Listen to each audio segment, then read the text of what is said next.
The first month, the biblical New Year.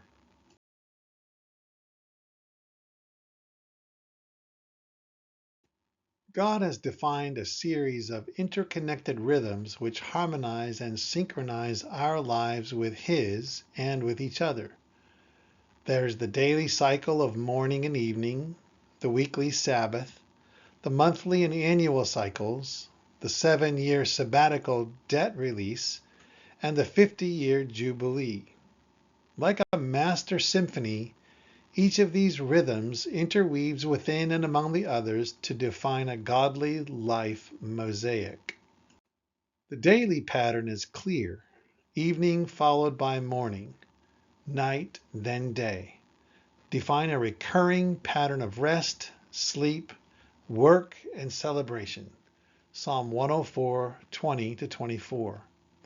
Realigning our thinking with God's here may be richness well worth exploring. Beginning with rest rather than work may improve both.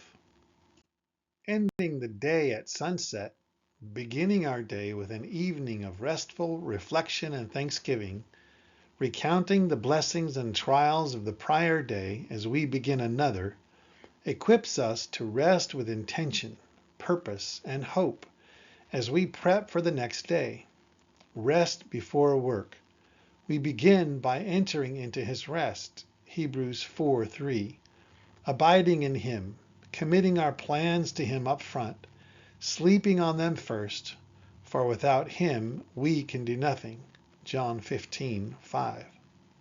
Remembering the Sabbath day to keep the seventh day holy, Exodus 20:8, resets our vision on God's handiwork in creation, Exodus 20:11, that He is Lord of all. It also requires us to commit the prior week to God. If we are laboring in and for Him, we trust that what has been accomplished is sufficient.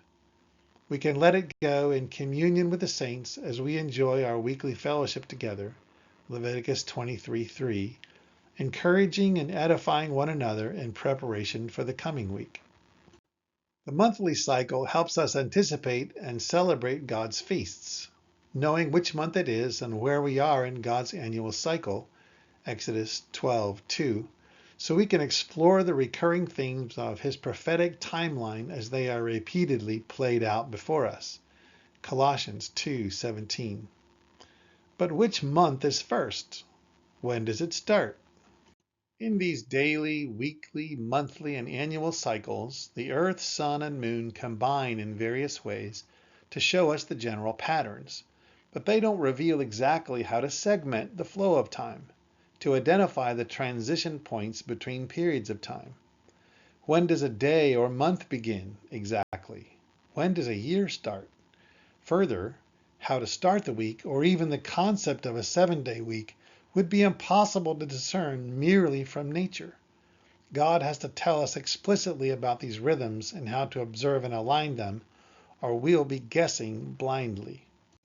It may seem unimportant to get the details right, but we should note that we're dealing with foundations of life, family, and communal relationships here, as well as with the revelation of a divine game plan. This is no small thing. God has given us specific instructions where we need them on defining the week and the year, and reasonable hints at the rest if we're interested in walking with Him in these mysterious and beautiful rhythms. As precious and important as this all is, it should not come as any real surprise that the God of this world has redefined every single one of these natural rhythms. Our cultural markers for days, weeks, months, and years are all corrupted. None are based in God and His revelation. Maybe it would be good to rediscover God's divine rhythms and enjoy them as He intended. When all else fails, read the instructions. It might not be so easy, given all the corruption that's crept in, but perhaps the effort would be fruitful. Even if we don't get it perfect, maybe we can at least get closer, and God will be pleased to help us along the way.